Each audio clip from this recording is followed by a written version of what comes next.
Este vídeo é um oferecimento de nossos colaboradores no Apoia-se. Acesse o site e confira. Salve espectadores do canal! O público geral provavelmente nunca ouviu falar dos conceitos que eu vou tratar hoje nesse vídeo, mas quem é da história com certeza já ouviu falar deles. Se eu tiver que chutar, eu digo que esse vídeo provavelmente vai ter pouca audiência, mas vou pagar pra ver. Hoje eu vou falar sobre o conceito de regime de historicidade e do conceito de presentismo.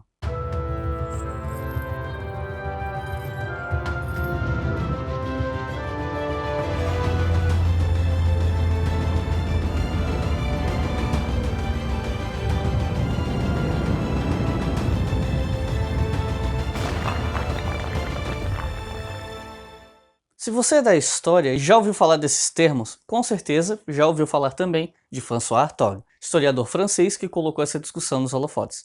Não dá para negar que o livro Regimes de Historicidade, publicado originalmente em 2003, tem sido bem influente nos debates na área de teoria da história nos últimos anos. O que não quer dizer que ele não receba críticas, mas a gente deixa para falar das críticas depois. Se você é novo aqui no canal, está descobrindo leitura obrigatória agora, é importante saber que, primeiro, nós temos um Apoia-se, e a campanha que nós temos lá é totalmente fundamental para esse canal continuar existindo. Então, se você gostar do conteúdo que a gente produz aqui, dá uma olhada lá e considere a possibilidade de contribuir. Segundo, nós temos alguns vídeos sobre conceitos históricos já prontos. É algo que nós fazemos desde 2016 e ainda que não dê para fazer com muita frequência, porque requer uma leitura feita com cuidado, a gente faz de vez em quando. Se dependesse só de demanda do público, esse canal só ia ter vídeo de conceito histórico e vídeos para alimentar a briguinha capitalismo versus socialismo, que os adolescentes da internet tanto adoram. Mas aqui a gente prefere fazer as coisas com calma para fazer bem feito. Por isso que vídeos de conceitos demoram a sair. Para terminar, vale lembrar que é importante que você se inscreva no canal e se você for professor ou aluno da graduação em História, pegue esse vídeo e passa adiante para os seus alunos, colegas de sala. Eu acho que esse vídeo em especial vai ser mais interessante para quem é da área, porque é um vídeo bem teórico, bem ligado à nossa profissão. E com certeza pode ajudar alguns estudantes. E, inclusive, eu quero agradecer ao professor Rodrigo Bonaldo, que revisou o roteiro desse vídeo e fez um monte de observações, muitas extremamente importantes, que inclusive adicionaram muita informação ao que eu já tinha escrito, me corrigiram algumas falhas, alguns detalhes que eu não peguei, e deixou o conteúdo desse vídeo muito mais rico. Então, muito obrigado pela colaboração, Rodrigo. E aos demais, chega de recado, vamos ao vídeo. Bom, eu deveria começar explicando o que é um regime de historicidade, porque sem entender o que isso significa, pouca coisa vai fazer sentido no vídeo, especialmente para quem nunca estudou sobre isso. Até para quem estudou, às vezes já é meio complicado, ficam algumas pontas soltas, é difícil entender todos os detalhes, mas isso vai ficar para o próximo bloco desse vídeo. Antes disso, eu preciso explicar que o regime de historicidade não é um conceito êmico ou ético concreto. Ele é uma categoria heurística. E o que diabos é uma categoria heurística, você pergunta? Aliás, o que são conceitos éticos, êmicos? Os conceitos êmicos seriam conceitos que pertencem ao outro. São aqueles conceitos que a gente acha nas fontes e que são bem explorados na história dos conceitos, para entender como os conceitos mudam ao longo do tempo. Isso é feito através de índices de estabilidade semântica que são historicamente situados, como, por exemplo, dicionários e enciclopédias, que ajudam a entender como os conceitos mudam de significado no passar do tempo. Quando você para entender esses conceitos a partir de como eles eram entendidos no passado, pelas sociedades aos quais você está estudando, você começa a entender um pouco melhor as culturas do passado através dos olhos dessas próprias culturas. Já os conceitos éticos estão relacionados às abstrações que nós historiadores fazemos no presente para interpretar e lidar com os conceitos no presente. E dá para dividir os conceitos éticos em dois tipos, os concretos e os ideais. Com eles nós fazemos perguntas ao outro, e esse outro pode ser desde as fontes antigas até comunidades do presente, nas quais a gente estuda e das quais a gente tenta manter um distanciamento científico durante o desenvolvimento da pesquisa. O outro sempre responde sobre ele mesmo no modo êmico, porque lembrando, o conceito êmico é como uma sociedade, um grupo ou até uma fonte enxerga a si mesmo e a sua sociedade, o seu tempo.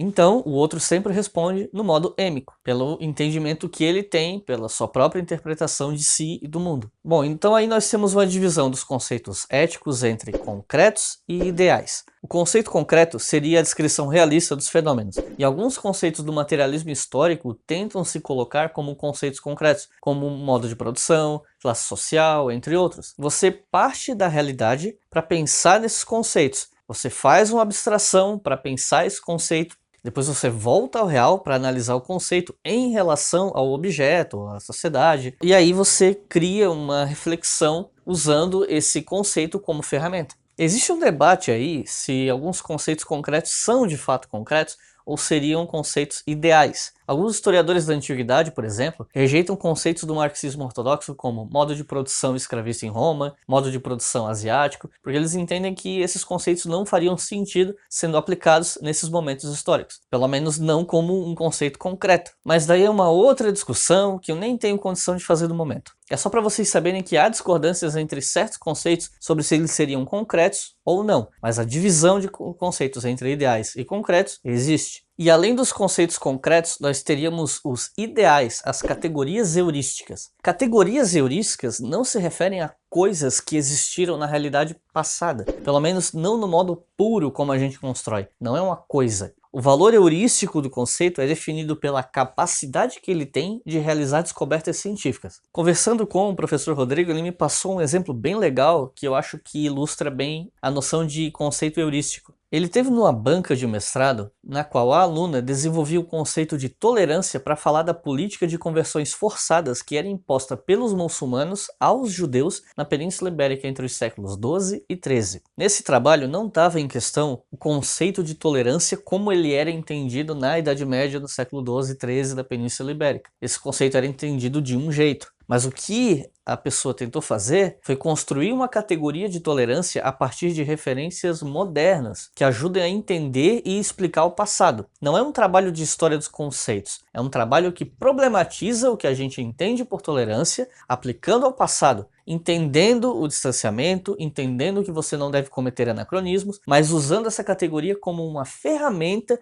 para entender melhor o passado. Ou seja, tolerância, o que a gente entende por tolerância, vira um modelo, uma categoria heurística para se fazer descobertas em cima do objeto que está sendo estudado. Consequentemente, regime de historicidade é uma categoria heurística do tipo ideal. Ela não tem uma existência como uma coisa. Você não olha pela janela e vê um regime de historicidade estacionado na frente da tua casa. Ele não é uma coisa física, ele é uma categoria de análise que existe na cabeça do historiador e serve para comparar a relação que nós fazemos com o passado, presente e futuro, nos diferentes momentos da história. Eu já falei algumas vezes por aí que conceitos históricos são ferramentas de compreensão da história, do mundo, das relações humanas e por aí vai.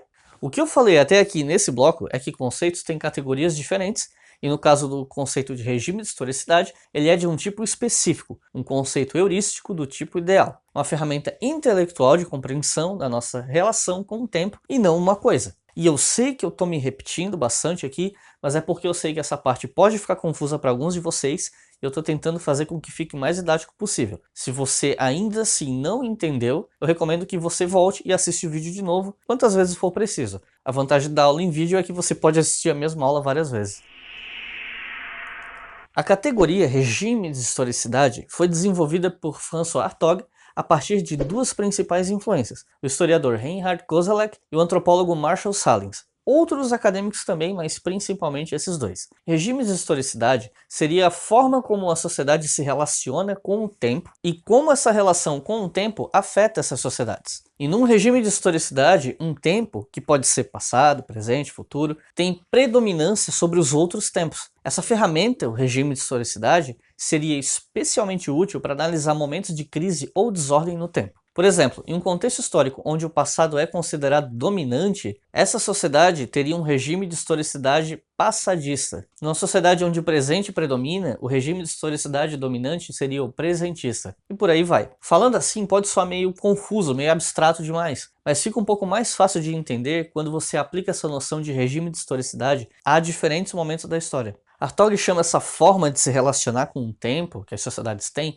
de experiência do tempo. Experiência do tempo diz respeito a um fenômeno que é subjetivo, mas também concreto. Como os seres humanos, ao longo do tempo, sentiram, expressaram e agiram de acordo com as suas relações entre o passado, o presente e o futuro. É subjetivo porque cada pessoa se relaciona de um jeito, mas é concreto porque essa relação existe e afeta diretamente a nossa vida, não só como indivíduos, mas também como sociedade. François Hartog argumenta que, no mundo antigo, o regime de historicidade era passadista, ou seja, focado no passado. Por quê? Cícero definia a história como testemunha dos tempos, luz da verdade, vida da memória, mestra da vida, mensageira do passado. Conhecidíssima como a noite de Paris, poderosíssima como a espada de um samurai. A história era a mestra da vida, ou seja, a sociedade aprenderia com a história. E é mais ou menos dessa forma de se pensar a história que vem aquela ideia de que você tem que aprender com os erros do passado para não repetir esses erros. Ou seja, aprender com o passado para não fazer besteira. Essa coisa da história como modelo aparece em Cícero, Políbio, Diodoro da Sicília, Salúcio, Plutarco. No caso desse último, você pode pegar, por exemplo, a obra Vidas Paralelas,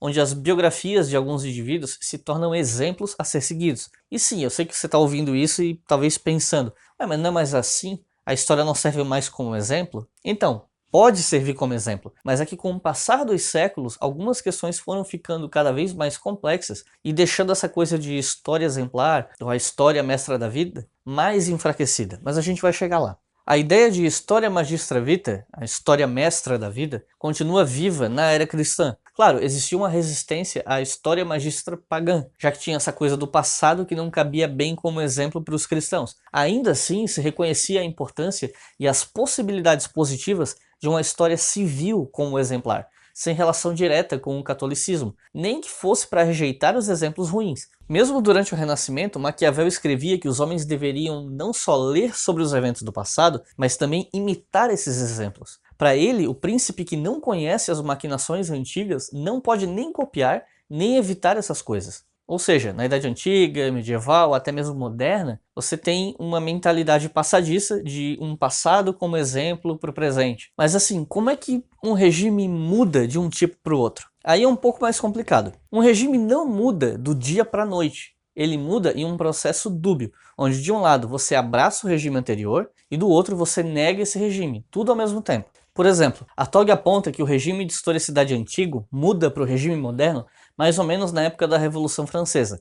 E isso acontece de um jeito ambíguo, como eu citei. Por um lado, a Revolução apelava para o passado, se evocava Roma, Plutarco, havia essa ideia de exemplo no passado, mas por outro lado, essa mesma Revolução proclamava um rompimento com o passado, a rejeição de uma ideia de modelo e se abraçava a ideia de criar uma nova sociedade que não imitasse nada. Tudo isso ao mesmo tempo. Ou seja, é um conflito entre um regime de historicidade antigo, passadiça, e um moderno, futurista. A partir desse exemplo, vocês podem ver que a categoria regime de historicidade foi especialmente pensada para diagnosticar as ordens e desordens no tempo. Nesse momento, a história abraça a ideia de progresso, de um futuro brilhante, uma finalidade. Hegel, por exemplo, diz: em geral, se aconselha governantes, estadistas e povos a aprenderem a partir das experiências da história. Mas o que a experiência e a história ensinam é que os povos e governos até agora jamais aprenderam a partir da história, muito menos agiram segundo as suas lições. Ou seja, nesse momento não é mais o passado que esclarece o futuro, mas o futuro que joga no passado a própria presença. O futuro não está ali para ser uma imitação do passado, mas para ser diferente mesmo,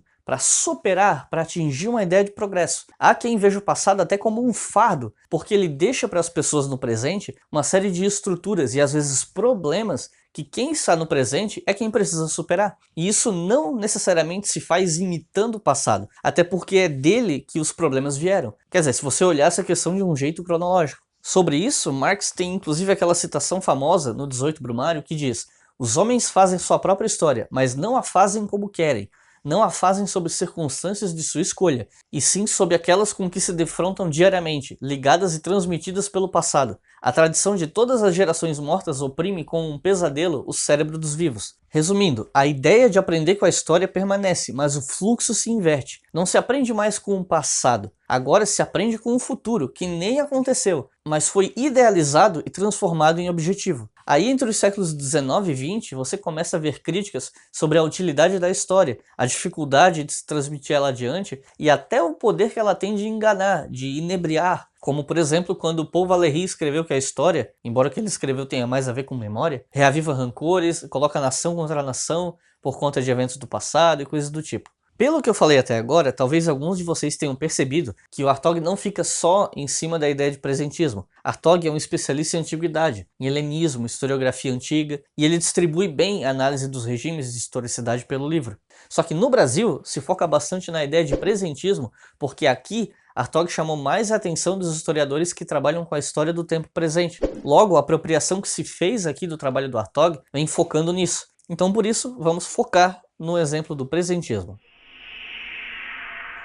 Bom, se a gente pode falar, num primeiro momento, em um regime antigo, passadista, e em um regime moderno, futurista, onde entra a noção de presentismo? Como já é de se imaginar, presentismo seria um regime de historicidade focado no presente. Mas como isso ocorre? Nós estaríamos em um momento onde nós lidamos com um tempo desse jeito? Se sim, desde quando? Antes de mais nada, Hartog apresenta a categoria de presentismo não como uma tese, mas como uma hipótese. A hipótese do Hartog, quando ele criou esse neologismo chamado presentismo, é de que houve um momento de ruptura no tempo aí, nessa ideia de futurismo, principalmente entre os anos 80 e o fim da Guerra Fria, a queda do Muro de Berlim, com o fim dos regimes socialistas do leste europeu, com o ressurgimento de uma história política, dos nacionalismos e principalmente a quantidade absurda de memórias vindo à tona por conta do fim de várias ditaduras pelo mundo, não só na Europa, mas aqui na América do Sul também, bem como os estudos sobre memória, teria havido uma nova mudança de paradigma, que teve seu primeiro sinal de mudança no ano de 68. Para o Hartog, o presente virou um fim em si mesmo.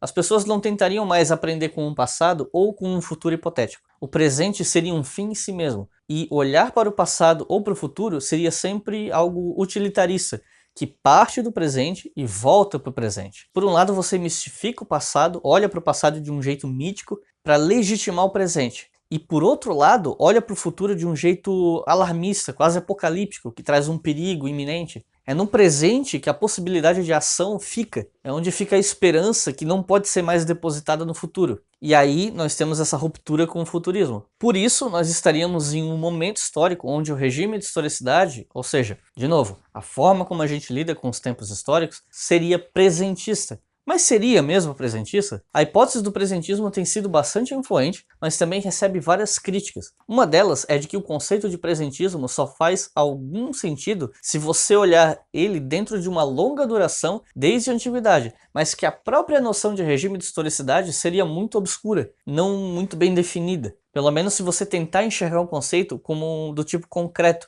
não do tipo ideal. Outra crítica é de que esse momento de ruptura em 1989 não faria muito sentido, que a ruptura com a ideia de se focar no progresso e nas expectativas para o futuro já teria acabado no pós-Segunda Guerra, mas que isso não nos tornou presentistas.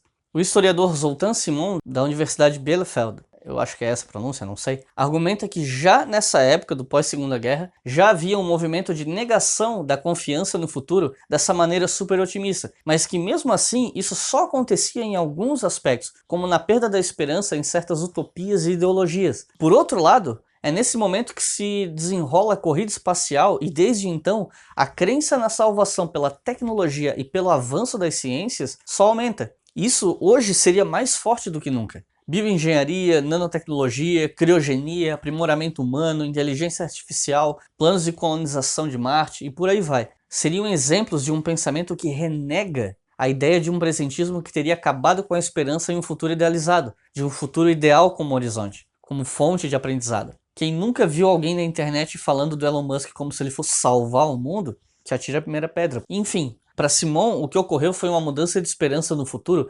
baseada em ideologias para uma esperança no futuro baseada em ciência e tecnologia. A questão não é nem se uma é melhor que a outra. A questão é que uma foi desacreditada aos olhos de muita gente por desastres históricos que têm matriz política, como o nazismo ou o fracasso dos regimes socialistas, especialmente na Europa, e a outra tem sido cada vez mais idolatrada. Não cabe discutir aqui se esse futurismo baseado em tecnologia vale todo esse hype em cima dele ou não. Não é o assunto desse vídeo. Mas é fato que esse hype existe. Uma outra crítica que eu vi, e eu concordo porque já é algo que me incomodava quando eu li o Hartog, é que a perspectiva dele é bem eurocêntrica. Ele até fala que não pretende ser assim, mas no fim das contas, volta e meia, tá lá o Hartog falando da França ou da Europa como se os exemplos locais pudessem ser aplicados ao mundo inteiro.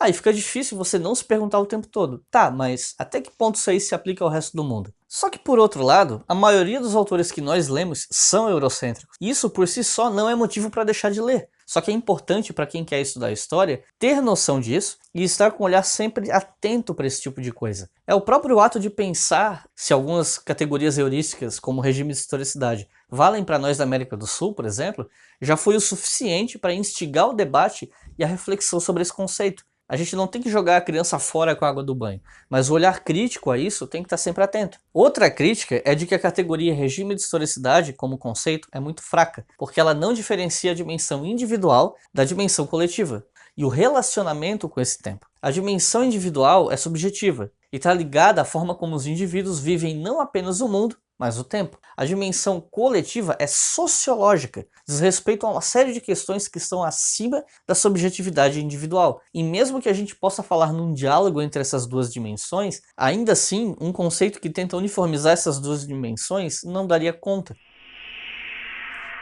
Apesar das críticas, talvez seja importante ressaltar que uma das principais contribuições do trabalho do Hartog foi o de certa forma, provocar nós que estudamos história a pensar na nossa própria prática e nos caminhos que a disciplina tem tomado. Estudando historiografia, ele identifica uma ascensão da história do tempo presente que é instigada por categorias que têm aparecido cada vez mais nos debates públicos, como memória, patrimônio, comemoração, identidade. Isso fez com que o Hartog passasse a olhar mais para o presente e assim ele desenvolveu essa hipótese de reconfiguração da experiência temporal, que passou a olhar mais para o presente, especialmente na Europa e no continente americano. Um dos resultados disso é que esse debate instigou historiadores a pensar no quanto a gente tem focado no presente até nos nossos trabalhos de história mesmo. Se você parar para procurar teses e dissertações defendidas nos diversos departamentos Brasil afora, por exemplo, vocês vão ver que a maioria esmagadora dos trabalhos diz respeito ao século XX e muitos inclusive ao século XXI. Trabalhar com temas recentes é um problema? Não,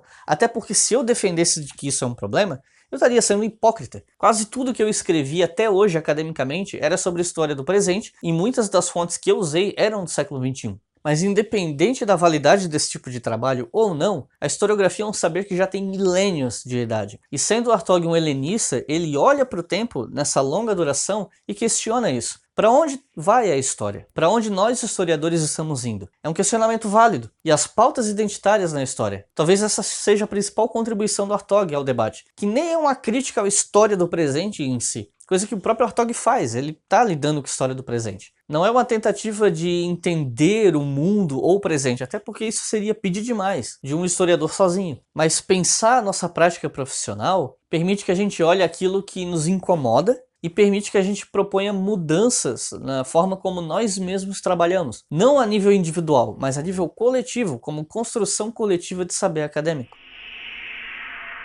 Enfim, como vocês devem ter percebido, o assunto é complicado. Eu tentei explicar do jeito mais simples que eu consegui e eu deixei um monte de coisa de fora. Eu não citei a quantidade absurda de autores que o Hartog cita em vários momentos da história para embasar os pontos de vista dele. Não entrei em muitos detalhes do debate longo que ele faz sobre a questão da memória no fim do século XX e os autores que ele traz como Halbach, o Nohar. Aliás, eu já fiz um vídeo sobre a diferença entre história e memória. Se você ainda não viu, é importante dar uma olhada para entender a diferença, clica nesse card aqui. Eu tenho que admitir que isso é papo de historiador mesmo, e vocês podem discordar à vontade, mas para mim, o aprofundamento desse debate é coisa para quem quer se especializar em teoria da história. Eu tenho certeza que esse debate mal faz sentido para muitos dos colegas historiadores que não são tão próximos da área de teoria, e eu mesmo confesso para vocês que esse debate não dialoga comigo. Não é algo que me motiva a me aprofundar e entender ele melhor. Mas eu não seria besta de negar a importância dele para o nosso campo. Para quem se interessa em se aprofundar em teoria da história, esse debate é importante e as referências estão todas aqui embaixo na descrição. Não se esqueçam de se inscrever no canal, dar uma olhada na nossa página do Apoia-se, que financia esse trabalho. E se você é professor ou estudante de história, repito, pega esse vídeo, passa adiante para os teus alunos, para os teus colegas de turma. Quem sabe ele pode ajudar a tirar algumas dúvidas sobre esse assunto. Até porque eu sei que alguns textos sobre esse assunto podem ser meio pesados, especialmente para quem está começando. Talvez esse vídeo ajude a dar o pontapé inicial. Muito obrigado e até a próxima.